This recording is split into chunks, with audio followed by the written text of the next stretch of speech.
Dan. Dee.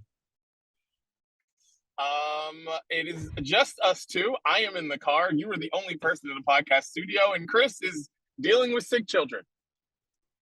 Just around and round we go through week by week with the brunch breakdown. It's become ever more challenging. Obviously, we were off last week, back this week in some way, shape, and form. And if you're watching, you're only seeing my face right now. And eventually you'll see Dee Dee's face. But here we are, Dee Dee. We just got to keep pushing through for the people. Yes, we will push through for the people. Well, Dan, I have a question for you, and this is a good one. What song do you hate right now? Oh, man. Wow.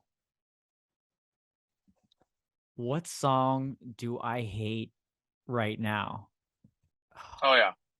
This is a really good question. Mine is, yeah. I'll let you think. Mine is Hold Me Closer by Elton John and Britney Spears. And whoever thought that was a good idea. Like, it is. Ooh, ouch. It's so bad to me. It's so terrible to me. And I don't know if it's just that, like, I really just didn't need to hear Britney Spears sing anymore. Or like, if it's just, and also the Elton John collaborations that have come out in the last like few years, like his with Young Thug or Dua Lipa or Lil Nas X, have been so good, like so good. And this one is just, it's like just taking a fork and just scratching it over the plate, just freaking going to town. How it feels. I hate Hold Me Closer. Wow. Hate it. I did not expect that at all. Have you have you hated it from the minute you heard it then? Yes, from the minute I heard it. From the minute I was like, oh no, this is bad.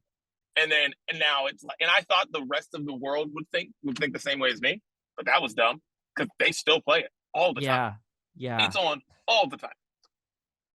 That's fair. Yeah. For me, mine are more of songs that I heard at first and liked them, but now they've been so overplayed that I can't stand them. Okay. And one of them is Supermodel by Maneskin. And I like that band. I do. I like them. I've liked them when they, first kind of got on the scene in America months and months ago now. But that song is getting crazy overplayed. Like crazy overplayed recently. And I can't do it. I can't stand it. I can't stand it. And frankly, anything by Charlie Puth right now is just, I'll just say that. Oh God. That's funny. Everyone hates on the Puth man. I feel like I am somehow the only Charlie Puth fan in America. Like, I love Charlie Puth. That's a good who would you rather be, in Charlie Puth being one of the contenders. I feel like for a lot of people, you got to pick someone like less famous than him and maybe a little less good looking. That it would be like, would you rather? I'm gonna have to think about that one. But you're right. I feel like I'm in the majority of people that aren't necessarily the biggest Charlie Puth fans, but no, the majority of people are not Charlie Puth fans. That is for sure. I am 100% a part of the few, the proud, the Puth-inators, or well, you gotta stick Charlie together. Puth fan army is called. Yeah. Yes, we will. Because I listened to his album and I was like, this is pretty good. This is pretty good. Oof. I might even have a song that goes on the playlist this week by Charlie Puth. Of course you will.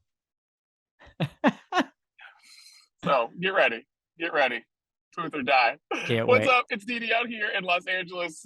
You're driving, and Dan is in Pittsburgh. And Chris is somewhere. It is the Brunch Breakdown podcast. Today on the show, we've got a bunch of cool topics. We're going to talk how we can change election season, because election season is annoying to everyone, and we want to figure out ways to change it. We've got Brunch Court, and we've got this new Taylor Swift album that is apparently the only thing anyone in the world has listened to if you look at the Billboard charts.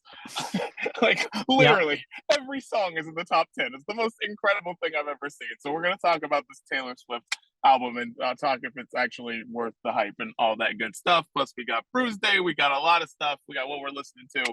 Dan, tell everybody where they can find the Brunch Breakdown. I certainly will. And if you missed us, we missed you last week. And here we are, we're back. So here's just a quick reminder. Of course, you can find the Brunch Breakdown anywhere, literally anywhere you listen to podcasts, search Brunch Breakdown. We're there. Apple, Spotify, Google, SoundCloud, Stitcher, iHeartRadio, Amazon, Audible.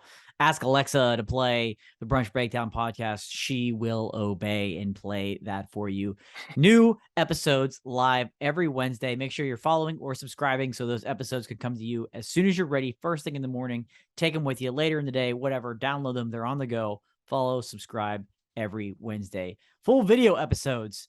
One hell of a video episode this week where you're just seeing me for now.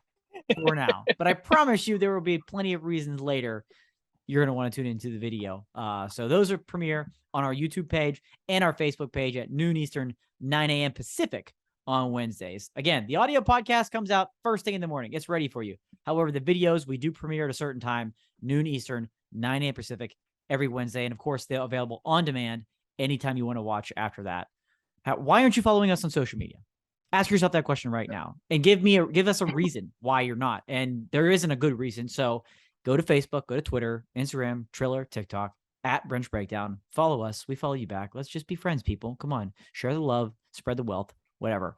And of course, last, certainly not least, talking about what we're listening to, talking about Taylor Swift today. We talk about a lot of music on this podcast. We give you what we're listening to each and every week. And we give you the Sounds of Brunch playlist updated exclusively on Spotify just about every Friday to get your tunes ready for the weekend. We give you what we're listening to this week and the leftovers from last week, a double stuffed edition of the Sounds of Brunch, so you don't have to track down those songs of what we're listening to. We put that all in there, an exclusive playlist for you exclusively on Spotify.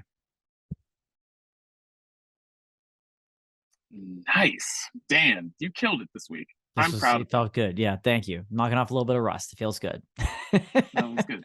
No, that was nice. That was nice. All right, well, let's get random topics off our chest. Dan, get it off your chest, man. It's been a couple of weeks. What you got? I know. There's a lot.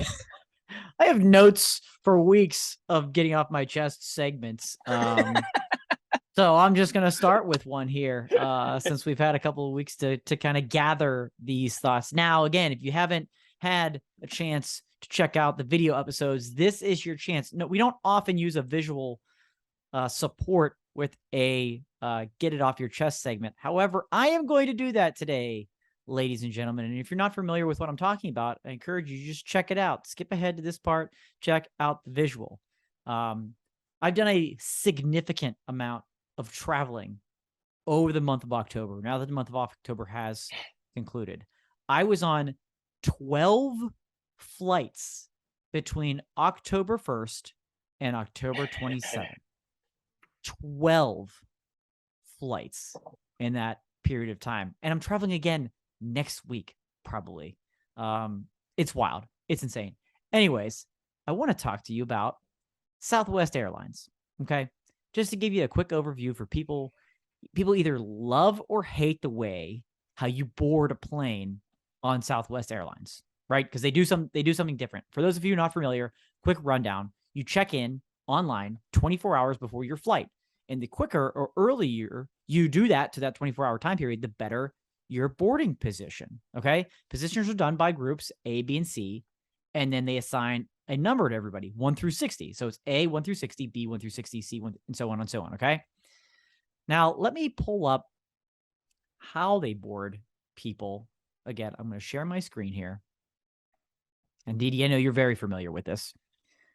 Mm-hmm. So this is how they board people on a Southwest flight. Okay. There's these signs with the numbers on them. Okay. Where you line up in the terminal based on your number in letter.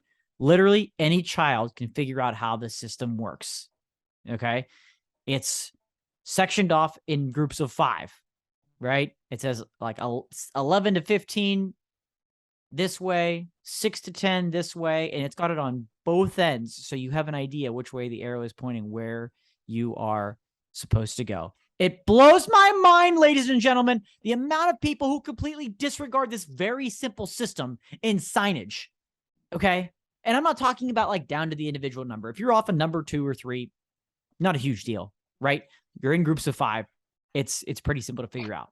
But I just want to showcase you what I experienced multiple times through all of these flights that I've been on in the past couple of weeks. Say you are in position B24 in this photo, right? And as you can see on the far left, there is a sign and an arrow pointing left that says 21 to 25. So if you're B24, you're behind that sign and you're kind of towards the back end of it, right? You're not at the front. And I saw multiple people, and it was one old lady in particular, say she's B24. She's up at like 16, 17 at like the front of the other sign. Okay. This isn't, again, off being 1 or 2 people. This is an entire section off. Okay. These aren't just like, markers so you can kind of get close. It's like, come on. Everybody's got a number. It's not that hard. If you're near the front, go near the front of the sign. If you're near the back, go near the back of the sign based on your number. Okay. It doesn't have to be exact. You just got to be close. And she's walking around asking people what's her number. And she's like, oh, it doesn't really matter to me. Well, no shit, it doesn't matter to you. You're like 8, 9 people in front of where you're supposed to be. Okay. It's not that difficult. And everybody wants to get on these flights quickly and early and in better position, right? Because after a certain number, they're not putting your bag over top. You got to valet your bag. You got to check your bag. That's kind of why everybody likes to try to get on the plane early, right? No one enjoys sitting on the plane for a long ass time. Who does that? That's the disadvantage with Southwest, right? It's like, get your bag up in the carry-on department and you're good to go. I just don't understand why so many people can't comprehend this very, very simple system of letters and numbers and signs. Just get to the correct place in line, stay there, and get on the plane. It's really that simple. It's one of the things I needed to get off my chest today. Oh, dude. I am 100% the person that takes advantage of Southwest because I know that those people do not care. And if you just go up there and you just walk right up in the A group, you're in the plane, in the exit row, doing your thing, chilling while everybody else is standing in line. I 100% take full advantage of Southwest. Like I just do. Like when I'm by myself, oh my God, full advantage. You're killing me. You're killing me. Dude, full advantage. It's just too many people that do that. Frankly, I think you're right. If they're not checking, what's the point? And nowadays, your boarding pass is on your phone, so you're scanning it down, so they can't see the group number there. And whenever you scan in, they're probably just making sure that you're on the correct flight, and that's it. They're not worried about your boarding position. Oh, extremely frustrating. It's frustrating flying anyways. I'm kind of fairly sick of it, but there's no great way to board a plane, right? Every other airline does like the groups and whatever. And I've got an American Airlines credit card, so you're damn right I get a couple of groups ahead of everybody, and I take full advantage of that. But there's no great way to board a plane because people are in the middle of the aisle, getting their bags, getting in the way. They're in the aisle seat, so they got to get up, let the person in the window seat get in. It just slows everything down. The ideal way to board a plane is either the back of the plane first, or like you do the windows, then the aisles, windows, then the middles, then the aisles. And I obviously understand that's never going to happen because you have groups of people that sit together. You have people that pay more to sit towards the front of the plane. And again, they risk not having their bag in an overhead bin. We waste so much time because of this weird class system that we try to do on airplanes. Just get me where I need to go. That's it. Dude, it's so funny. The back to front, I remember seeing like a 2020 or something or 60 Minutes, like one of those shows that come on after football. Mm-hmm. And they talked about how like we do it all wrong. And I guess it's it's a country by country thing. Like some countries do Okay. it, some don't, and we are one of the ones that don't do it. So Interesting. So yeah, they've got it figured out everywhere else equally. Oh, see, look, there he is. There he is. He's getting himself there's situated me. in the podcast studio now. If you're watching the video episodes, it's not just my ugly mug anymore. You got Daniel Dudley joining us as well, just in time for his getting it off his chest segment, and maybe it'll be about LA traffic again. I don't know. Oh God. Listen, It could be a full I love episode, my probably. I love my city. I love my city to death, but Jesus Christ, some days. It's just it's just what happens when you have like stuff to do. Like there's one thing about LA that's like yeah, it's just because the thing about LA is like everyone knows it takes a little bit longer to get certain places, but when you have something to do that's exact time, just know that it's just not going to work out. It's just Right. not going to work out. Right. Yeah, it's Well, not going to happen. We appreciate your efforts, and at least we've got Brunch in 3D. This would be a very awkward episode by myself if you and Chris were here, so we'll take it. Yeah, no, I wasn't going to let that happen. I knew I'd be home. The traffic just kind of failed me a little bit. Yeah, so anyways, that's what happens when one person wrecks and it just fucks up the whole day. I got to get this off my chest. I am so happy for the month of October to be over. Oh, like, you love yourself some fall. And here's some advice for you and your future endeavors, anyone's future life with when it comes to having kids. Do not have 2 kids in the same month. Don't do it. Don't do it. And it's not like that was the plan. Like Saoirse came 3 weeks early. She was supposed to be born in November, like whatever. We would have avoided all this. No, we have 2 kids in October, and it is a lot. Like, because now that birthdays mean something, especially to my daughter, it means something.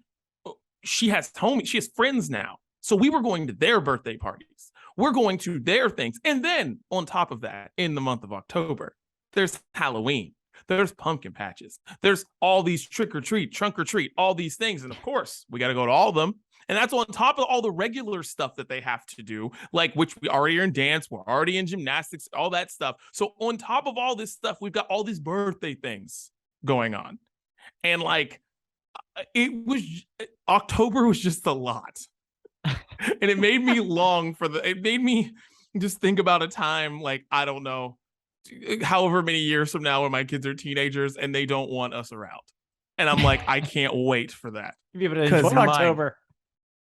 Because, dude, that month, man. I'm telling you, man, October is a lot. And I feel like every year I'm going to be getting it off my chest, whether it's on this podcast or just talking to you guys on the phone about how October is a lot. Don't have 2 kids in the same month, and especially one of the more popular months for birthdays, maybe the most popular month for birthdays, because, you know, Valentine's, because it's right after the holidays. It's like Valentine's Day or like all these, you know, long weekends that come before that. And then you have a kid in October. So yeah, just beware. 2 kids and beware of October.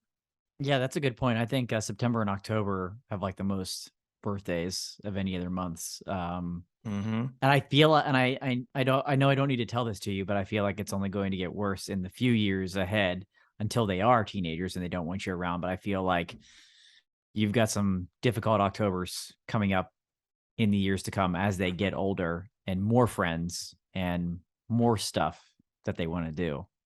Yeah. Yeah. Well, glad I could cheer you up. Dude, and here's the thing. It's not that it wasn't fun. I don't want to make it seem like it was awful. Yeah. It was just a lot. Like, you know, when you just have a lot to do, like you have those months where you have like every weekend is a wedding or like your nephew's birthday party or whatever it is. And it's like every single weekend it's that, like, that's just how it was. It was just like on top of all the other shit we have to do, we got this whole thing. We got all this stuff going on. It was just a lot. Well, you made it. Made it to November.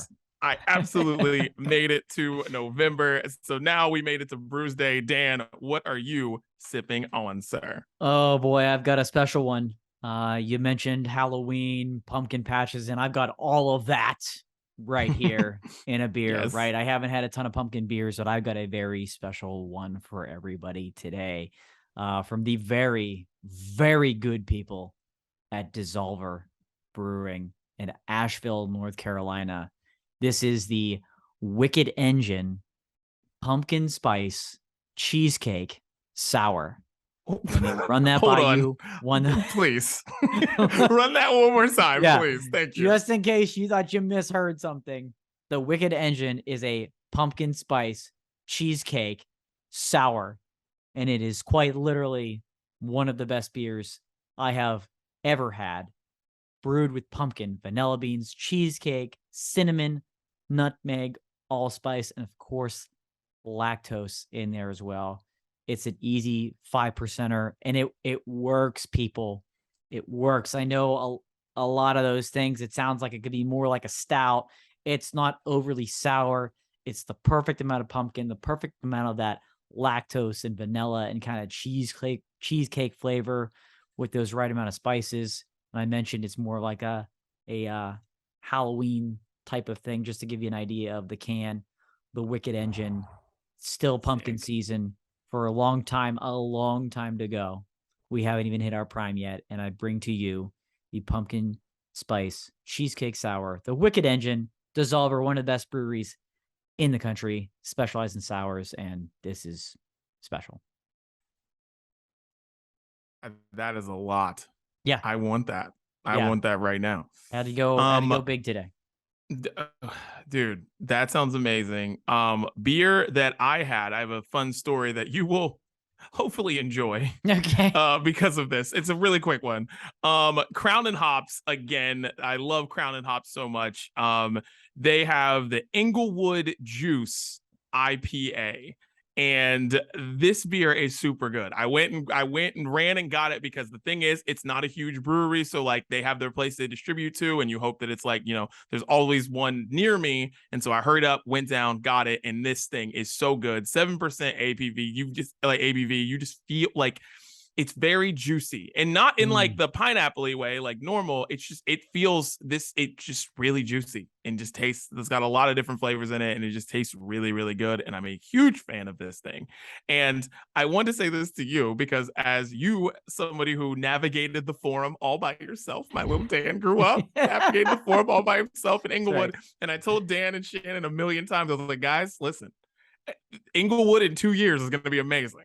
Right now, it is not. There is nothing there. Just get in your Uber and go home. Mm-hmm.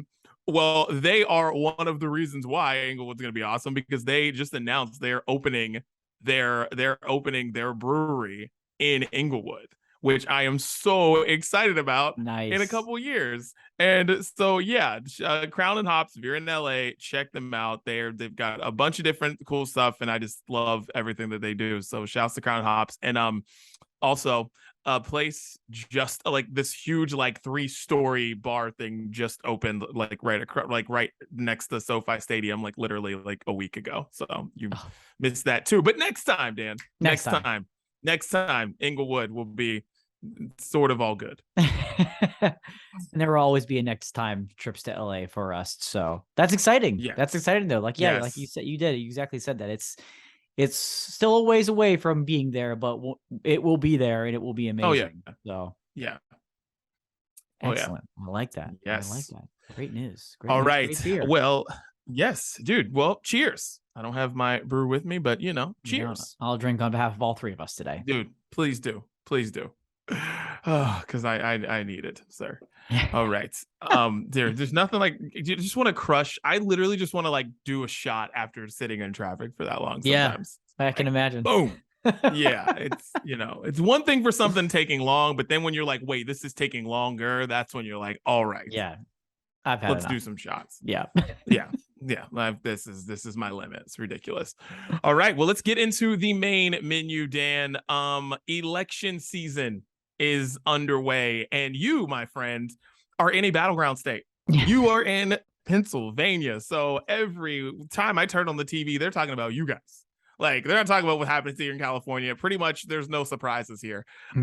Except for there's some weird stuff going on LA City politics and all that. But when it comes to like senators and governors and all that shit, nothing's changing. Yeah. So yeah, we're all there. But you guys, battleground state. And I want to know, election season, we all hate it. What would you do to make yourself either like election season or just hate it less? What would you do to change it? Yeah, hate it less is definitely the more likely of the two scenarios. But I love this question. I really do. And it's intense in Pennsylvania right now. And it's hard to even get a perspective of the outside world Yeah. with all Yeah. of it going on. Because it's local, it's national, it's everything. And I hate it. And we are, 1 week away. Not really from it being over, frankly, right? It just kind of resets, changes narratives a little bit. But first of all, go out and vote, people. And especially if you're in Yes. Pennsylvania, for crying out loud, For the love of God. please go do that. We say that each and every year. Yeah. Some things that could make me like or hate election season less. Get rid of the yard signs. Get rid of them. I don't need reminded every time I get in a vehicle for 4-5 months of the year who you are voting for because you gave them $10 or whatever. Like, and especially, I think we talked about this last year too.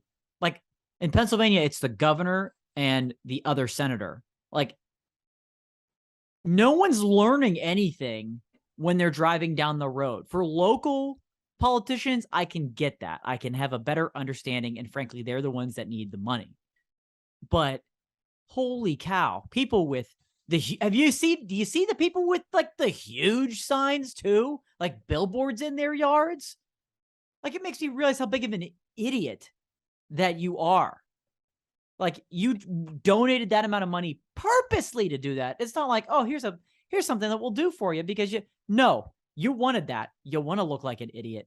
Just no yard signs. Get rid of them. And then nobody picks them up after election day anyways, for the most part. And like the public places on the road, that would help significantly.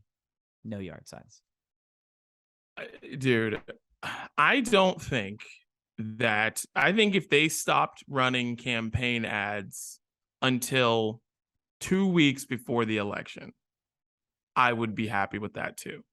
So like whether it's the primary or it's, or it's the actual general election, I need campaign ads not to start until like basically like a week ago. And I don't think I would hate them if that were the case, because it's kind of a reminder, right? It's kind of like, oh, shoot, like you got to get out there November 8th. Like, let's get this going. Mm-hmm. I don't need it on October 1st. I don't need it at the end of September. I don't need it then. Because like the world is different now. Maybe you needed all these things to go for this long back in the day. You know what I mean? But like now we don't need it. Like we get text messages to our phones, whether we want them or not. Oh. Somebody gets our phone number or somebody gives our phone number out. We all get them to our phones. We get them on ads on social media. Like it honestly, it doesn't matter. We get everything. So it's like, I don't want to see campaign ads on TV until 2 weeks. And I feel like I would like it a lot. I would like it a lot more. The thing that's really frustrating though, is they used to not be on streaming services. Now they're on them.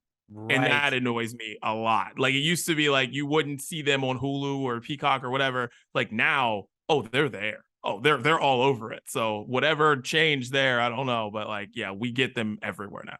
Yeah, they really are. You're right. That is frustrating. There's no escaping the ads. And that's kind of like a combination of two things that I was gonna also mention too, is being somehow able to opt out of ads on TV or streaming services. And like, if they told you X amount of dollars a month, you don't get any. Would you like, I think I'd heavily consider it depending on the price. They're like $10 a month. Okay. No TV ads. And you can, I mean, frankly, you can even have it pick where it goes to the candidate you want and be like, maybe that's it too. You can opt out of the opposition's ads. Like, I've made up my mind. I don't care what TV ads they run. Here's $25. You can play your ads. I don't want to see ads from anybody else. Make that happen. Okay. So this is a good one. How much would you pay? Let's say the money, because the money can't go to a candidate. Can't go to the candidate because they get enough money, whatever way. Right. If the money went to like cancer research, Yeah, or went to like something, you know what I mean? Like whatever it was. I don't care if it was juvenile diabetes, whatever the hell, went to something. I feel like that is actually doing a service. So you're not just getting away from annoying ads, you're also doing good when you do that. So like, and I think a lot of people would do this every year, and we would raise a lot of money for whatever. Like, I don't care if it just goes to your parks department. Like, honestly, like, I don't care where it goes. Like, I would love for that to happen, because if that were the case, like, yeah, put me down for like I mean, how many months do I have to sign up for this? From like September till November? Like, do I got to do $20 a month for 3 months? I'm in. Let's go. Put it in there. Put it on my cable bill. I don't care what you put it on. Right. I'm down. Let's go. Give me the pop-up message, opt in. Yeah. Add it to the bill. Yeah. Right away. Yes. Yeah.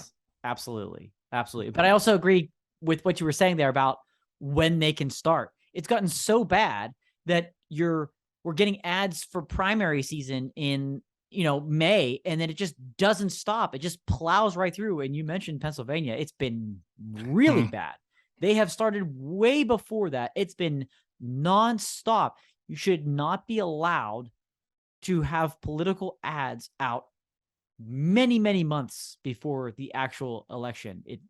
It frustrates things even more when you just see them for that amount of period of time, months and months leading up to it. You're right. It's like you start to turn it off and ignore it.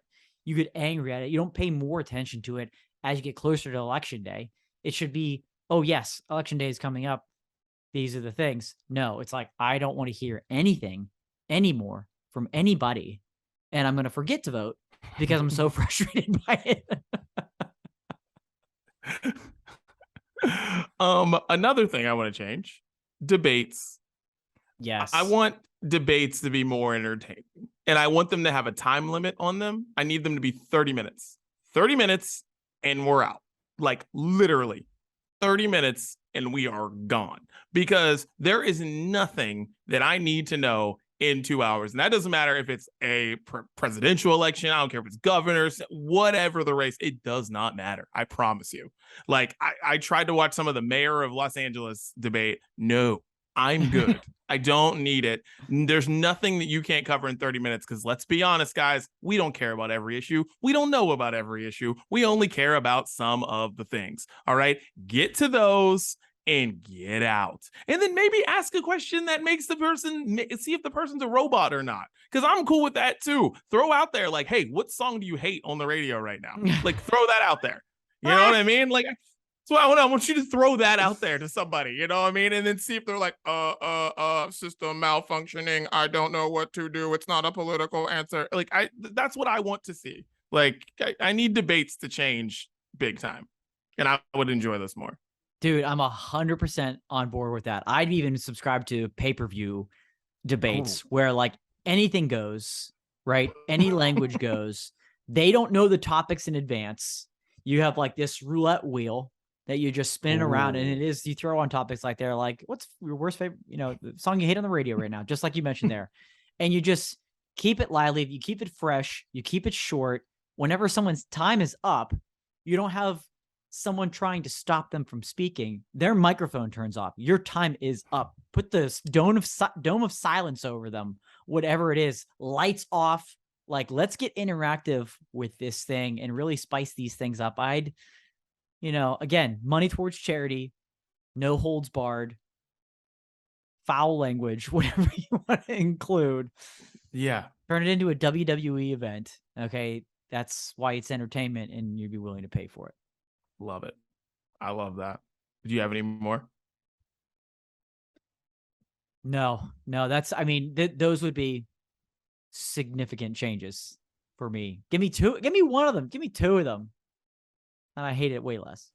Yeah. I think I basically just want them to hire reality TV and like professional wrestling producers and make these things a lot more entertaining. Yeah. That's what I want. Yeah. Make them more entertaining. That would help everybody. That would help everybody. Yeah. Okay. All right. So now that we solved elections and everyone's going to listen to us, yes. Let's go to something that everyone is listening to. Literally everyone.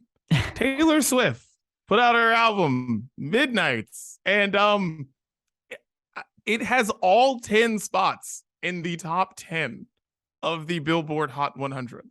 All 10 songs. Incredible. 1 million songs in a week. I didn't think we'd ever see that ever again. Taylor Swift did it again. I don't know what made this album be the one that everyone wants to listen to. I don't understand. It seemed very standard Taylor Swift rollout. I don't know. Mm-hmm.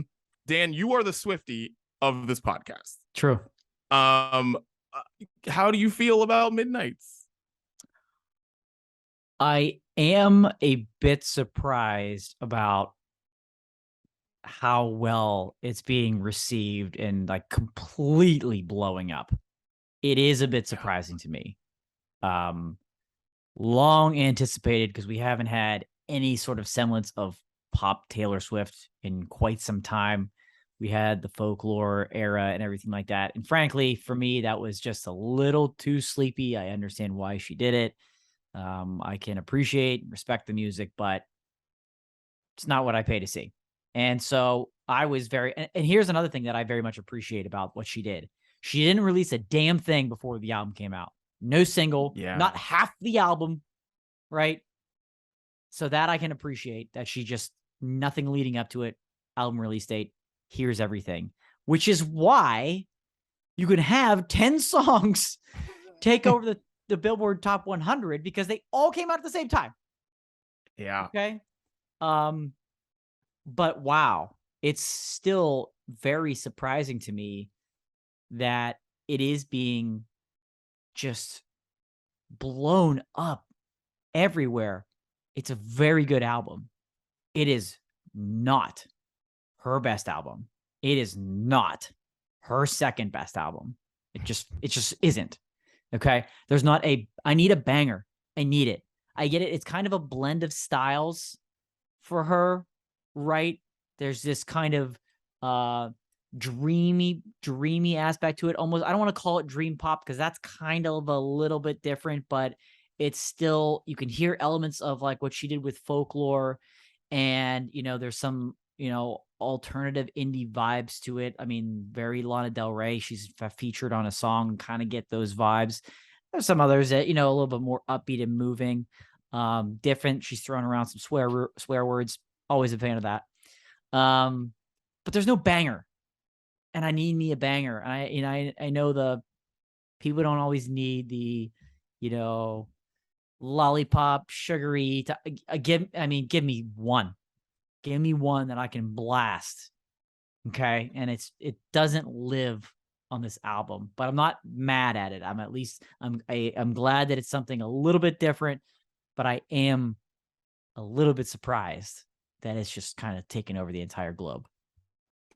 Dude, listen, I'm very interested to see how people think about this album in like a month, because I don't like it. I just don't like it. Like, I think the vocals are really, there are songs where she doesn't sound like a real human. Yeah, when she changes octaves drastically and she goes to that deep, it's like she does that too much. And like, I don't need you just reading poetry in the middle of a song and then coming back up, and then she's like having a conversation with herself, and in two different languages. Yeah, it's weird. I don't like I feel like her vocals on some songs sound so processed that you're just like, what is happening here? Like, why are you doing this? Because it's not that, because the thing about Taylor Swift, it's not that, and there's a lot of singers like this. It's not like she doesn't have the greatest voice in the world. She does what she does with her voice. She's a singer-songwriter. That's what happens, right? Yep. It's just that, like, I don't need her vocal. I've never thought in my mind that I needed Taylor's vocals to be so processed that you literally are like, I don't know who I'm listening to. Mm-hmm. You know what I mean? Especially at this point in her career, you know what I mean? I'm like, we all know Taylor Swift's voice. Like, I don't need it to be different.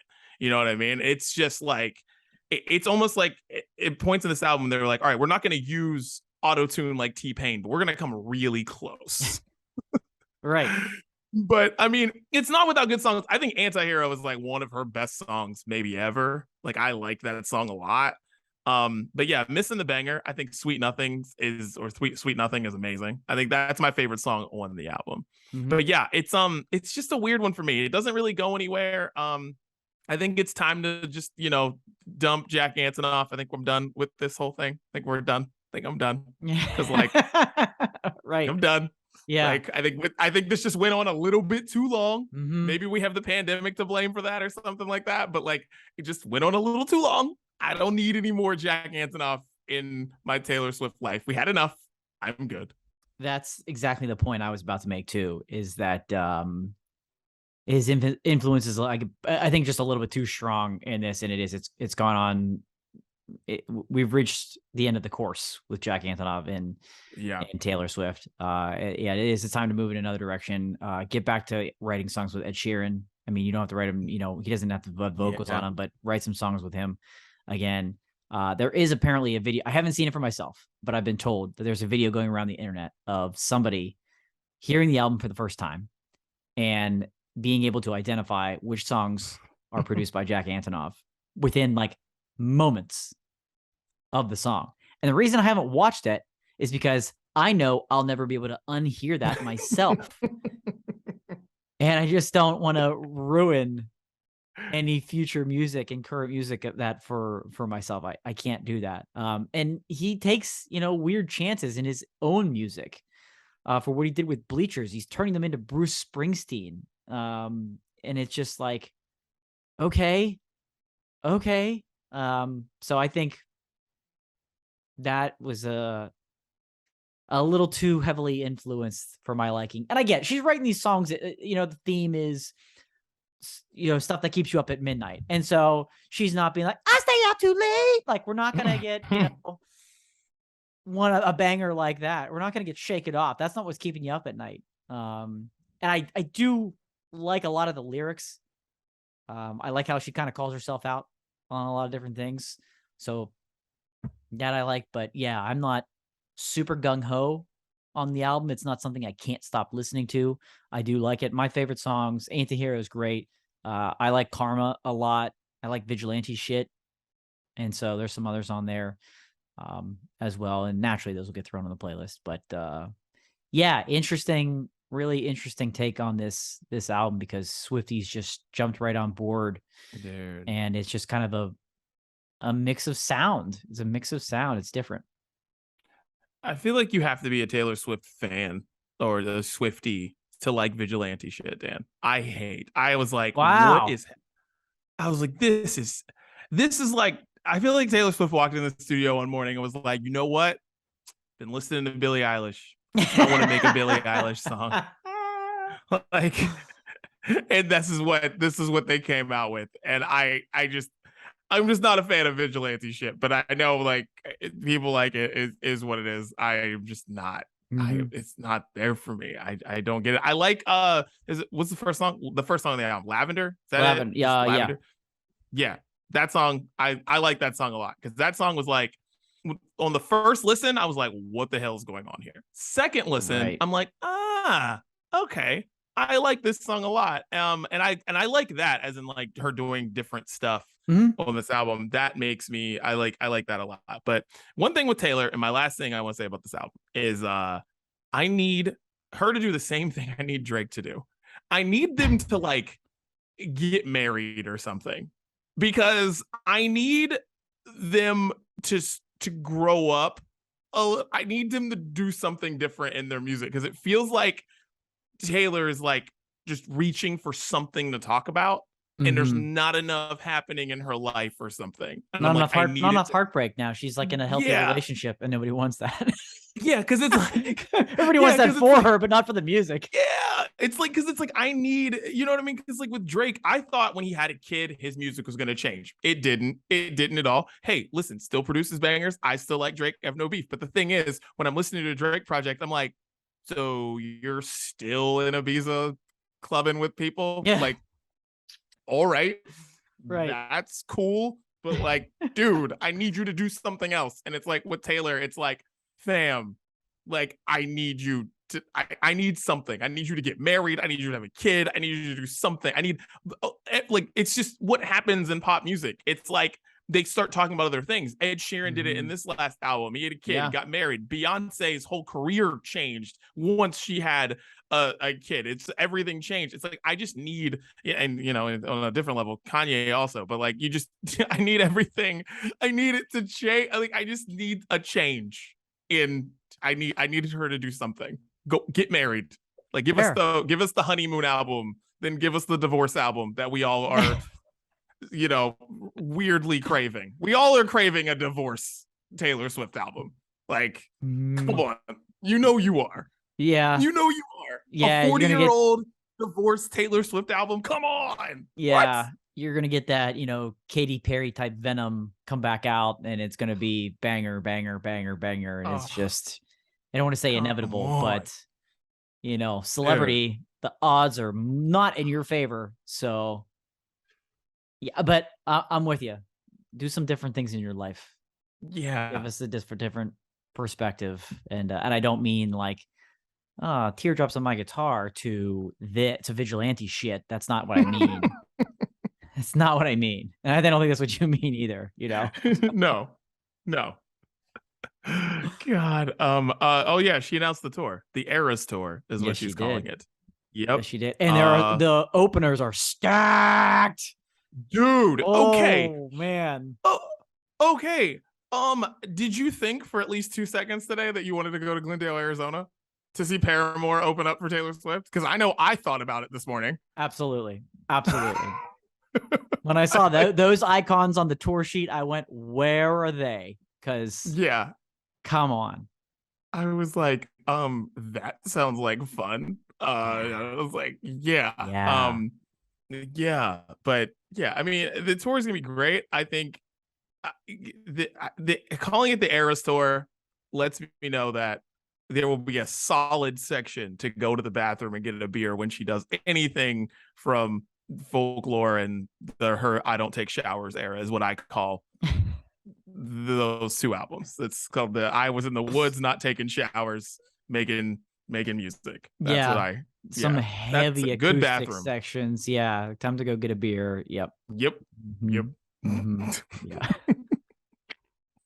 Well, Dan, get us into Brunch Court. What we got? Yeah, a couple of weird things in Brunch Court this week. I don't even really know where to start with this. Well, first, let me ask you this. Dee Dee, your thoughts on candy canes. We're getting into that season, right? We're moving from Halloween candy into Christmas candy. So your thoughts generally on candy canes?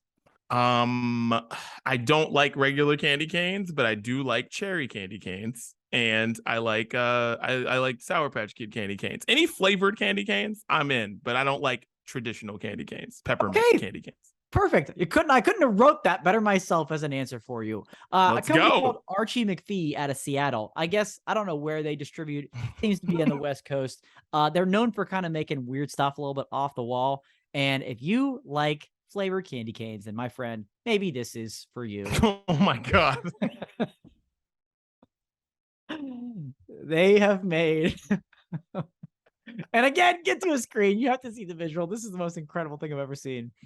Butter candy canes. That's right. Butter flavor candy canes coming out for the holiday season. And if you thought that that's where it ended, oh, my friend, you are mistaken. That's just one of them. These are not jokes. This is what this company does. Okay. They kind of get into some weird stuff. You're going to think this is a joke, but it's not. Caesar salad candy canes. That's right. They're green and they taste like Caesar salad. And last but certainly not least, just to round out the meal, I suppose, brisket. Brisket flavored candy canes. So we've got butter, Caesar salad, and brisket candy canes. And again, if you think this is a joke, it's not, because they have other flavors. This is, again, kind of what they do. Just to rattle off a couple other ones they've done in the past: bacon, pickle, mac and cheese, kale, ketchup, hot dog. What else is in here? Sour cream and onion. They get weird. They get weird, people. Dee Dee, anything here? And Um, you said you love I flavored have to. candy How canes. much? How much do I? How much do I have to? How much do I have to pay for these things? Because I'm buying these for sure. Like it's happening. It's 100% happening. We're buying. Like I'm buying these like right now. Like it's going down. Oh my god, they have sour cream and onion candy canes. Yeah. Sour cream and onion. Wow. Yeah. Ketchup candy canes, bacon candy canes, Mhm. pickle can. Oh my god. Like you guys listen, I think I might just be sending all of these to you. I might be sending these to you and Chris this week. Yeah. That's happening. That's 110% happening. I am sending these to you guys. We can do a We are going to live be doing taste we test will be doing a live taste test for for these. these. 1000%. Like what I don't a brisket candy cane sounds absolutely disgusting, but you will I would not be American if I didn't try this. Now that I know it exists. Yeah. Yeah. Just incredible. Yeah, apparently you can buy them right on their website there. I don't know if I'm excited or scared or what. Butter I can kind of see working, almost being like a butter popcorn thing. But Caesar salad. Caesar salad. That's the one I'm sending to you, Dan. Oh my. Well, stay tuned, ladies and gentlemen. That's all I can say at this point is stay tuned for a potential future live taste test of the McPhee candy canes. Wow. Yeah. Oh and my god. Yeah. Yeah. You might have to buy up the whole allotment of all the flavors there. That'll take us through. We'll have weeks worth of candy canes. Wow. It's I happening. I opened up Pandora's box for you. I just put them in my cart. Yeah, it's happening. Just be ready. Be ready. Mac and cheese. Yep. Well, speaking of weird flavored things that don't necessarily add up, Thanksgiving is coming up, and we're all familiar with Jones Soda, probably the most popular like flavored soda brand on the planet.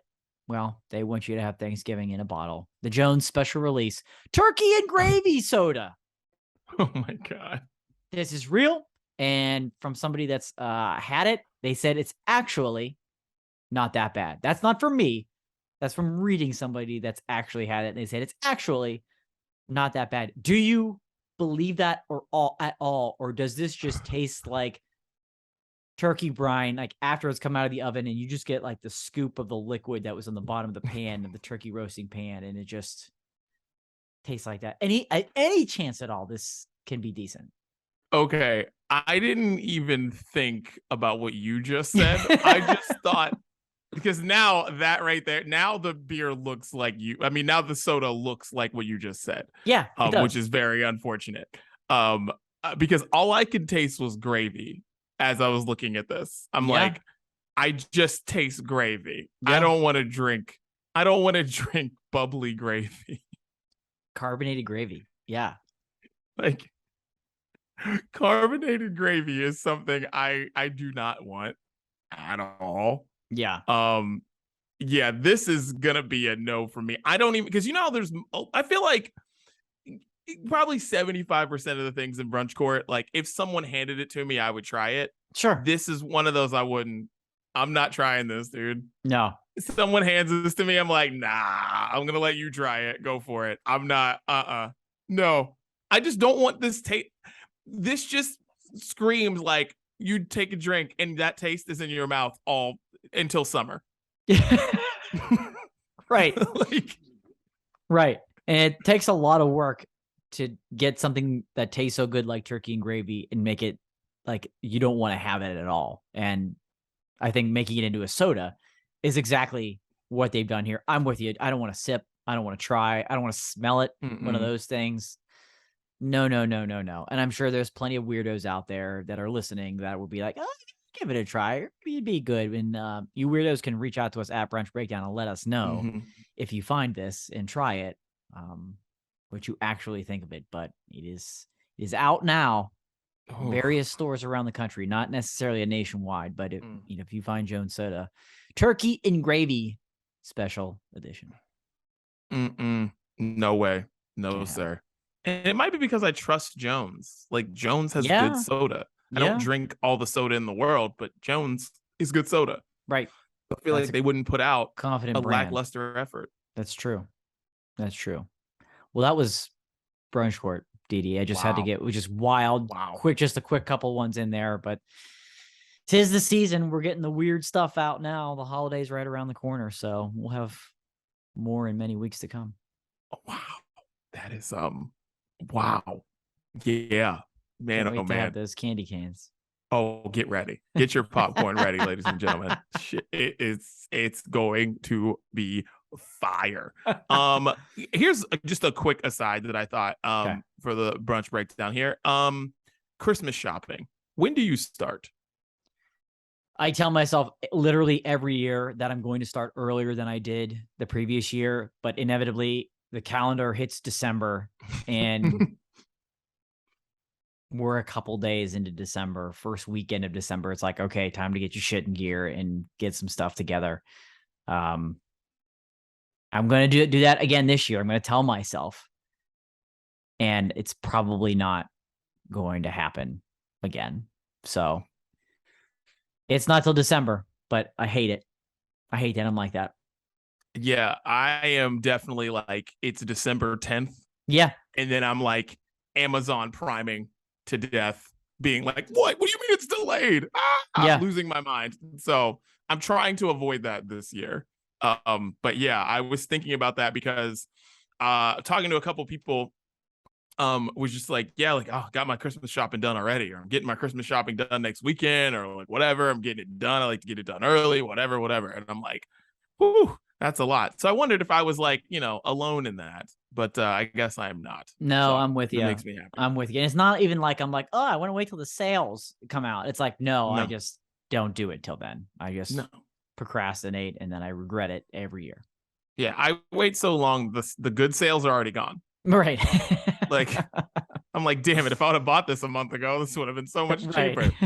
But no, because then there's the, it's like all for the early shoppers, there's all the early Black Friday sales and early Black Friday sales for all of them. But then for people like me, it's like, nah, this is more expensive now because you are a dummy. Yeah. And then I got to, expedited shipping because I can't guarantee it before the 24th.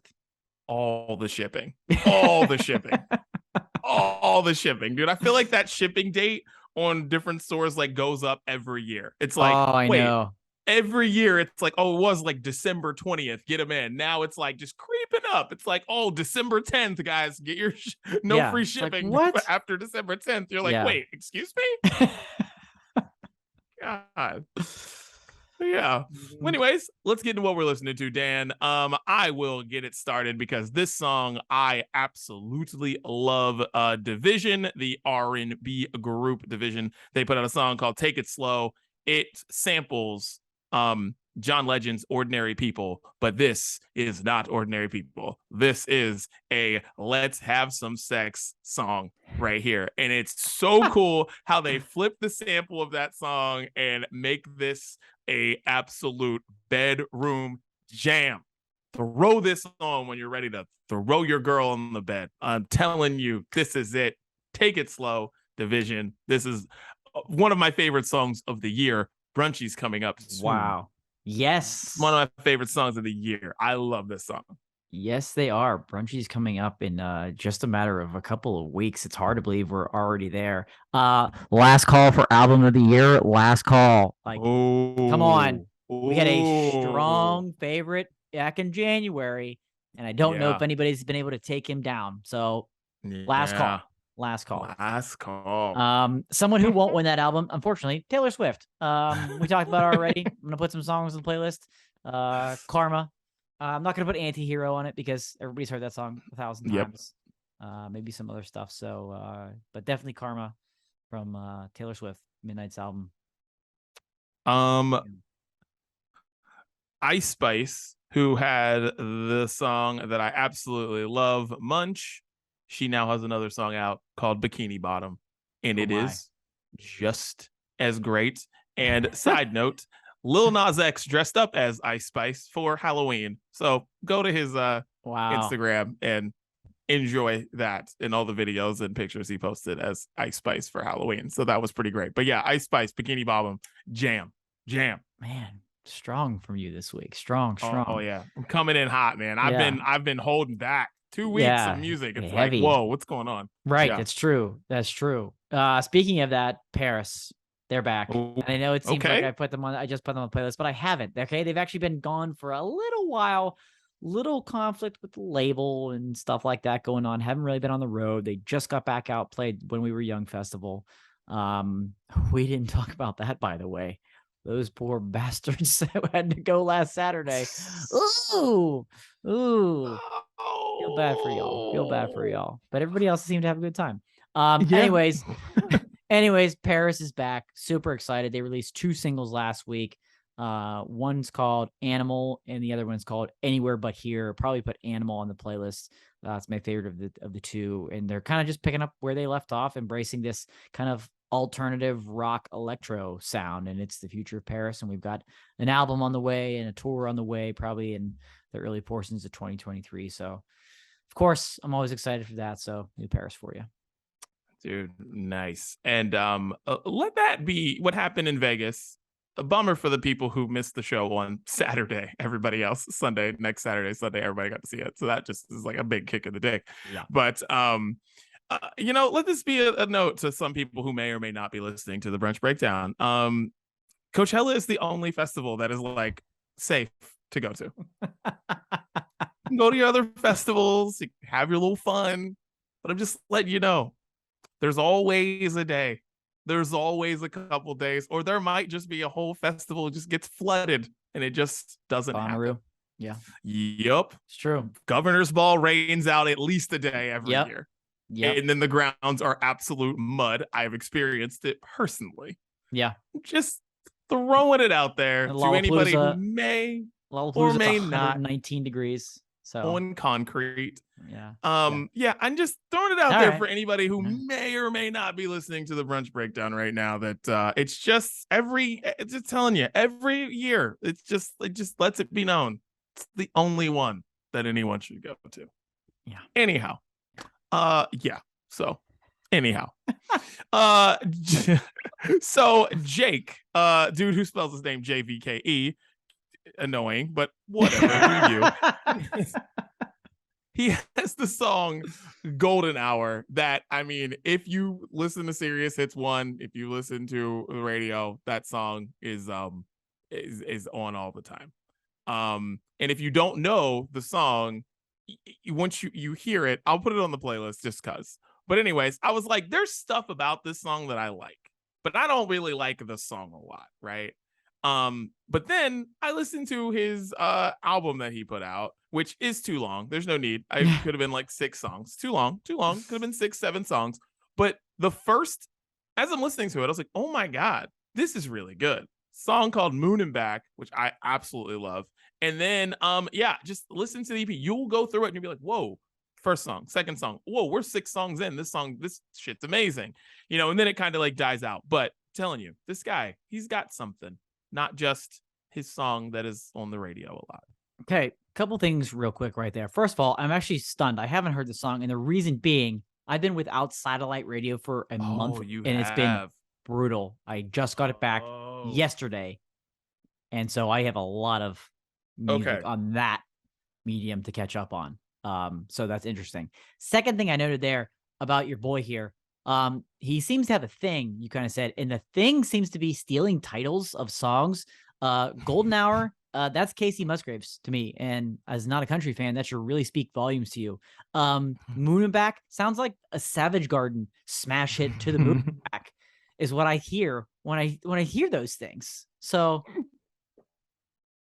okay. Jay dude, Bacon, whatever your name is.